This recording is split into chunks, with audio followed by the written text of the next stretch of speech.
And I followed the research on that, and amazingly what we found, the pineal gland is the most sensitive part of our central nervous system, and is highly, highly, highly sensitive to 4 things: aluminum, glyphosate, fluoride, and Wi-Fi. And we are the only country in the world that has pushed these 4 things in the last 60 years or so on everybody growing up here.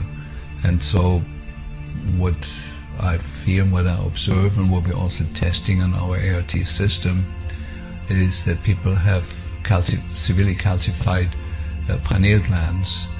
And I show the anatomy in some of my courses. It's very clear that the pineal gland is a receiver for higher fields of energy and translates them into thought and into actually controlling our immune system, our endocrine system, and so on and so forth. There's all science, but very few people pay attention to science anymore, especially since Donald Trump and his disregard for science.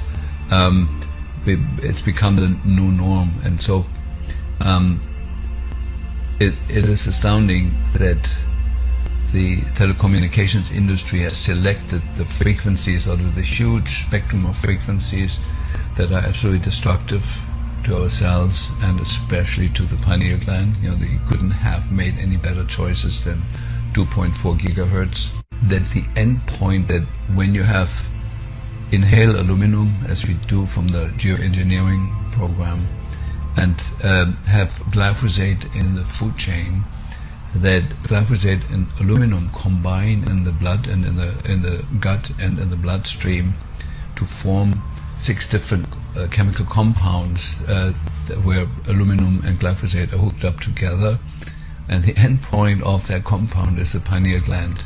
Published, it's not my idea. And what is needed for this compound to actually enter the brain is to open up the blood-brain barrier, and the current frequencies in the Wi-Fi world are exactly doing that. They open the blood-brain barrier, so toxins that used to stay in the bloodstream and in the body below the neck are now entering the brain very freely. That applies to all toxins, and so it's a new time in that way.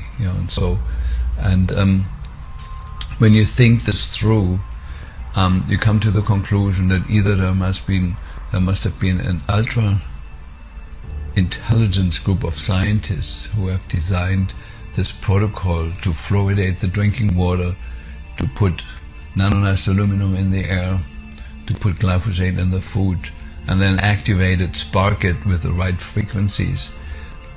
It took me 20 years to figure out the perfect storm that is created there. And it's either a coincidence, which is possible, that enough dumb people made the wrong choices, along the years. I'm still hoping that may be at least partially true, or it's orchestrated by a very, very intelligent group of destructive minds. Or what I also believe is very possible, that there's some higher fields of consciousness that can be both tuned into the light and to life affirmative action, and can be absolutely destructive, like phenomena like Adolf Hitler and others, people that come under the influence of something absolutely dark and destructive.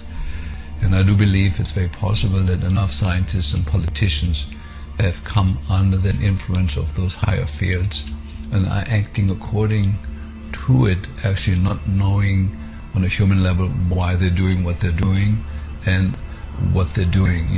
That